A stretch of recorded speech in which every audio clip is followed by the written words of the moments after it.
Hello everyone, dishwashers updation dishwasher சரியாயிடுச்சு.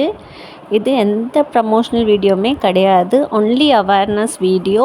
ஒரு மிஷினில் ப்ராப்ளம் வந்தால் அதை எப்படி சரி பண்ணணும், 10 to 15 days வெயிட்டிங் பீரியட் இருக்கும். மெக்கானிக்ஸ் வரமாட்டாங்க, இல்லை பார்ட்ஸ் இருக்காது.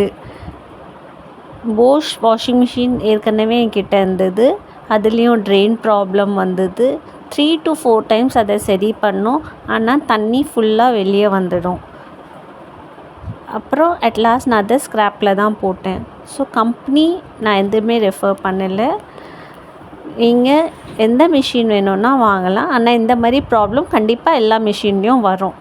ட்ரெயின் ப்ராப்ளம் இல்லை எதுனா பார்ட் போயிடும், அதை எப்படி சரி பண்ணலாம் அதுதான் நான் சொல்லியிருக்கிறேன். இதுக்கு செலவு 1150 ஆயிடுச்சு. லாஸ்ட் வீடியோவில் கமெண்ட் பண்ணுறவங்களுக்கு தேங்க்யூ. என் சேனலில் கண்டிப்பாக லைக், ஷேர், சப்ஸ்கிரைப் பண்ணுங்கள். Take care. தேங்க்யூ.